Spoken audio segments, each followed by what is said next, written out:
milligram, milliliter, and units, and why it is so important to know the difference.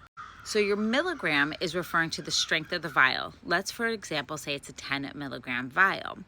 That does not change no matter how much liquid is put into it. It is a 10 milligram strength of a vial, okay?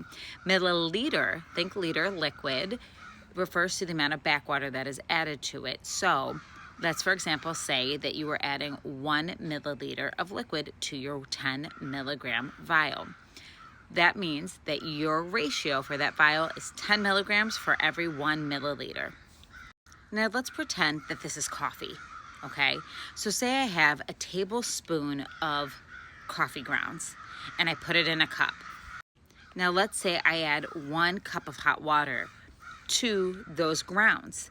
There's still 1 tablespoon of coffee in there, right? Now it's just mixed with 1 cup of water.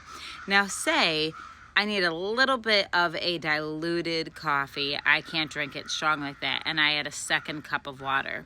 It doesn't change the fact that there is 1 tablespoon of coffee grounds in there. So if I have a 10 milligram vial of a peptide and I add 2 milliliters, the strength is still 10 milligrams. I've just diluted it down a little bit more. So what about units? Units is how much you're pulling on your syringe. So 1 milliliter equals 100 units in most syringes. So what that means is if you had that 10 milligram vial with 1 milliliter in it, you now know your ratio is 10 milligrams for 1 milliliter or 100 units. And if you were, say, researching 1 milligram, that would be 10 units because 10 times 10 is 100.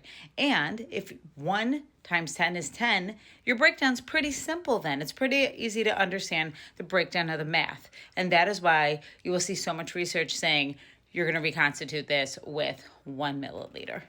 Let's go back to our cup of coffee. I had 1 tablespoon of coffee with 1 cup of hot water, and now all of a sudden 10 people want some. So I would be dividing that drink into 10 smaller cups of coffee. That'd be really small. Don't do that. As always, this is not medical advice, nor am I a medical provider, but this is for your research and educational purposes only, and I hope that it helps. If you have any questions, throw them in the comments. You can always send me a DM. Have a great day.